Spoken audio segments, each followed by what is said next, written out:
Hi, I'm Natalie Lurowist. I'll be reading A Walk in the Woods by Bill Bryson.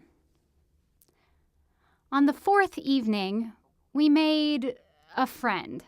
We were sitting in a nice little clearing beside the trail, our tents pitched, eating our noodles, savoring the exquisite pleasure of just sitting, when a plumpish, bespectacled young woman in a red jacket and the customary outsized pack came along.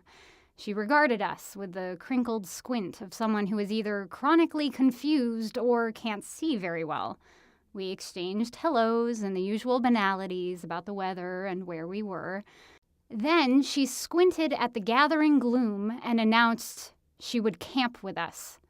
Her name was Mary Ellen. She was from Florida, and she was, as cats forever after termed her in a special tone of awe, a piece of work. She talked nonstop, except when she was clearing out her eustachian tubes, which she did frequently, by pinching her nose and blowing out with a series of violent and alarming snorts of a sort that would make a dog leave the sofa and get under a table in the next room. I have long known that it is a part of God's plan for me to spend a little time with each of the most stupid people on earth, and Mary Ellen was proof that even in the Appalachian woods I would not be spared. It became evident from the first moment that she was a rarity. "So, what are you guys eating?" she said, plonking herself down on a spare log and lifting her head to peer into our bowls. "Noodles? Big mistake. Noodles have got no energy. I mean zero." She unblocked her ears. "Is that a Starship tent?" I looked at my tent. "I don't know." "Big mistake. They must have seen you coming at the camping store. What'd you pay for it?" "I don't know."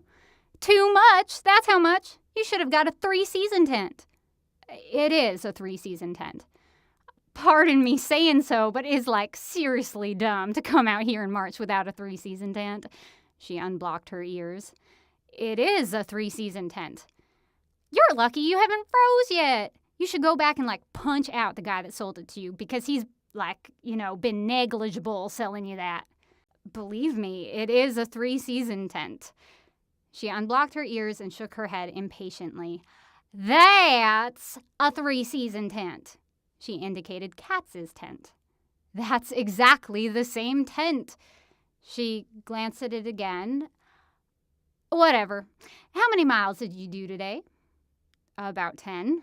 Actually, we had done 8.4, but this had included several formidable escarpments, including a notable wall of hell called Preaching Rock, the highest eminence in Springer Mountain, for which we had awarded ourselves bonus miles for purposes of morale.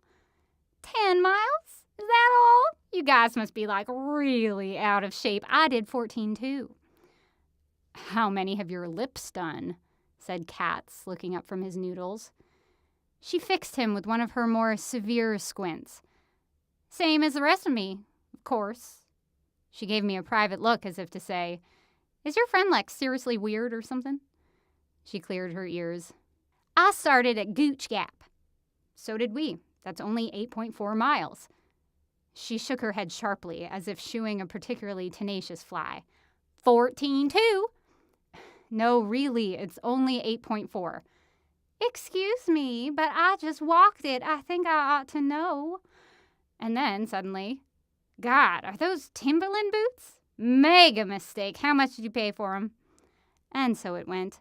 Eventually, I went off to swill out the bowls and hang the food bag.